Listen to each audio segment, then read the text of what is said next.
Welcome back to my animal education series. Today I'm doing yet another virtual video, and that's about amazing birds in Palau. So without further ado, let's get right into the questions. Can you introduce yourself and tell us what organization you are with? Hi, my name is Heather Kotabangang. I am the program manager of the Communications and Outreach program at Palau Conservation Society. Today we'll be talking about the megapodes of Palau, also known as scrubfowl. Are these birds found only on the island of Palau, or can they be found in other islands of Micronesia? The megapodes of Palau, the Micronesian megapode, Megapodius olaparus, is endemic to the Micronesia region.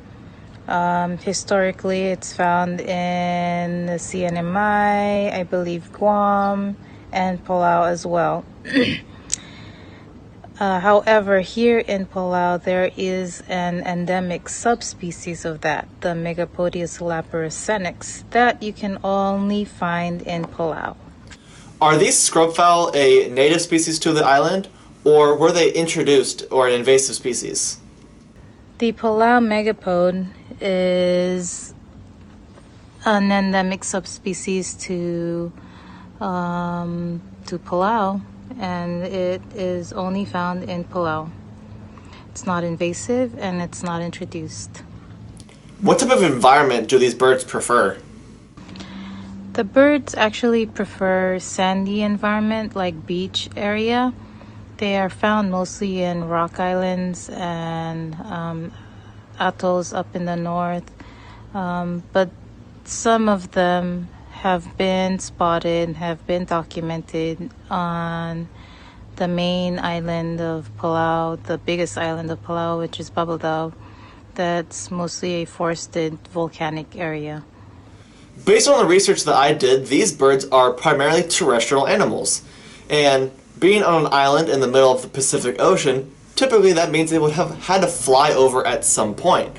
So what factors would lead these birds to a more terrestrial lifestyle?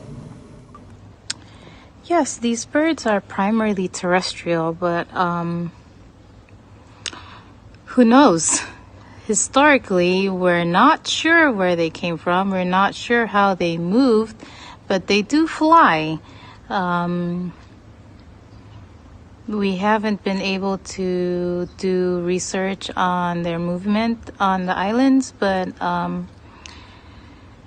they do fly from one island to another according to some stories from locals.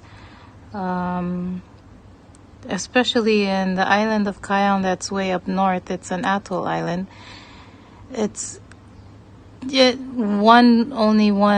can only wonder how it made its way up to Cayenne. It's pretty far. It's about an hour boat ride from the nearby island from the nearby state of Mouralong.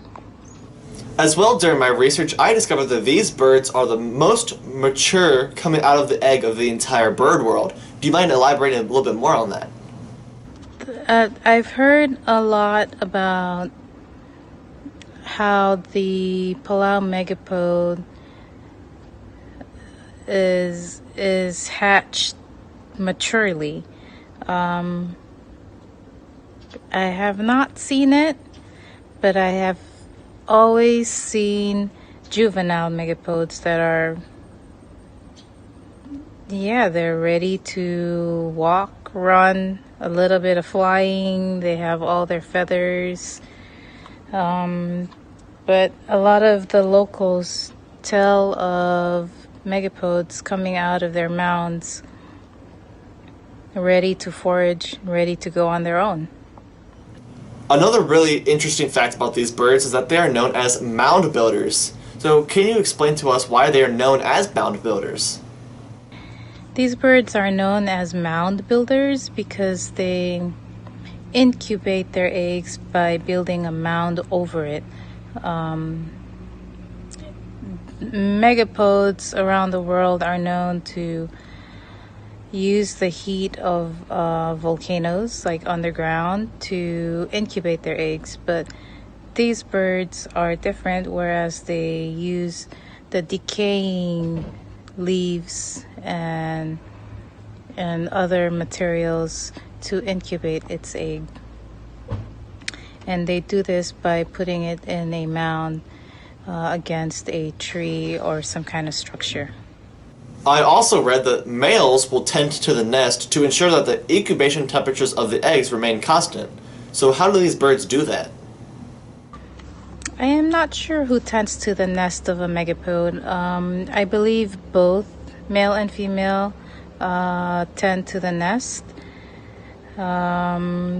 They try to keep the temperature constant. Yes, I know they don't have thermometers. Somehow they know it needs to be warmer or it needs to be cooler, and they warm it up by adding more leaf litters and materials, and they cool it off by removing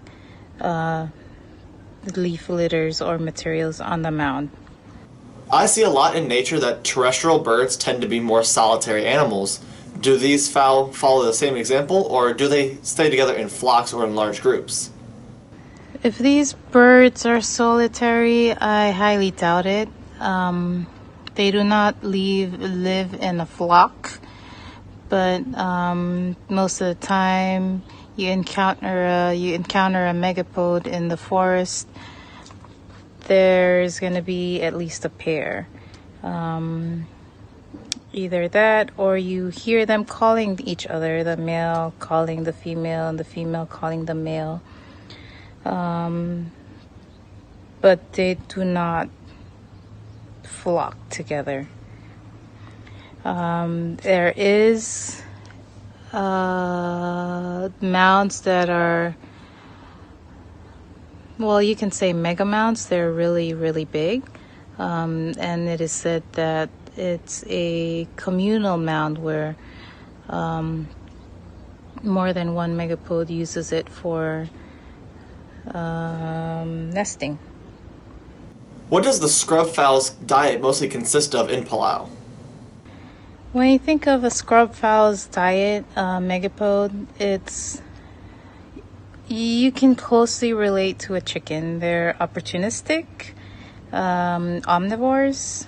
They eat a little bit of fruit, a little bit of insects, whatever they can find on the forest floor. Do these birds have any predators on the island?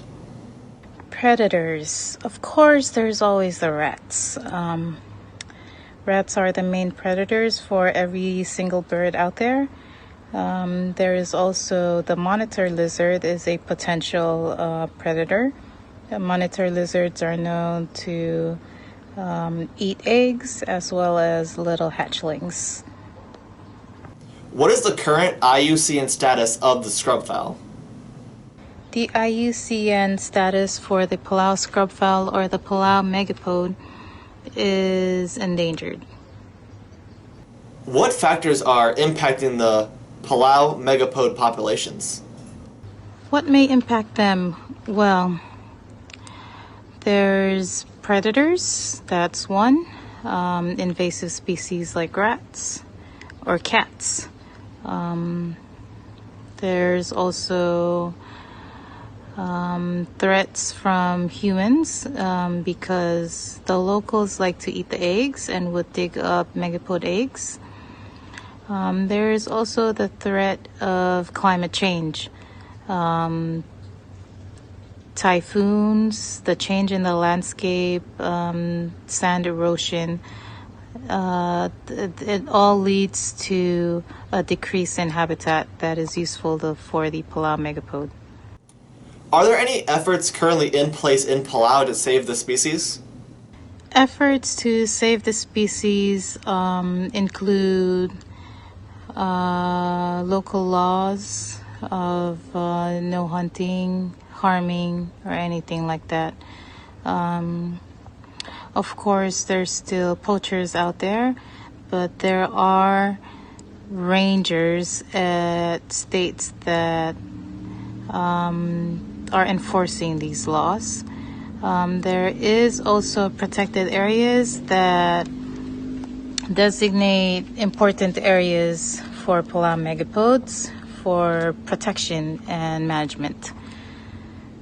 There is also awareness about the Palau Megapode and trying to teach the local community that it is an endangered species and it is being threatened.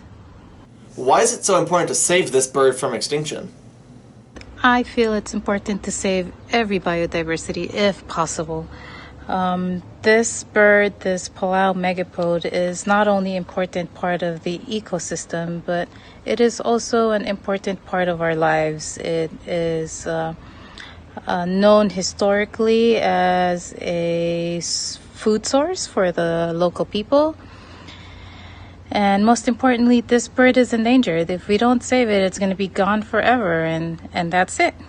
Is there anything that I might not have asked that you want to tell my viewers about this amazing bird? This bird is just amazing. How it spread throughout Palau, who knows? But you can find most of these birds up at the Rock Islands. They're pretty friendly. They would come close to people in some of the Rock Islands, the tourist areas actually. And a guarantee place for you to see it, where there's the highest density of Palau Megapodes on a single island, would be up at the northernmost island of Palau, which is Kayal, an atoll up in the north. Before we go and end off this video, do you mind telling us a little bit more about the organization that you work for and some of their conservation efforts there in Palau? The organization that I work with is Palau Conservation Society. Palau Conservation Society was incorporated in 1994, and it is the first local non-government organization in Palau that is dedicated exclusively to preserving Palau's natural resources, and that's both terrestrial and marine. Our mission is to work with the community to preserve the nation's unique natural environment and perpetuate its conservation ethic for the economic and social benefit of present and future generations of Palauans and for the enjoyment of all. PCS's vision is healthy ecosystems for a healthy Palau. Thank you very much, Cole, for inviting me to do this video with you. Masulang, and have a good day.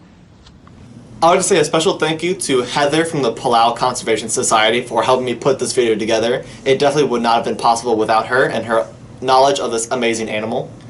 I'm starting to look for new adjectives to describe animals because I can only say super cool and awesome so many times before I start hearing about it from my family and friends about how much I say super cool and awesome.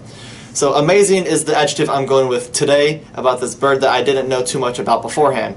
But I'd like to thank you guys for watching this week's video. Don't forget to leave a big thumbs up down below, subscribe to my channel, and as always, I'll see you next week.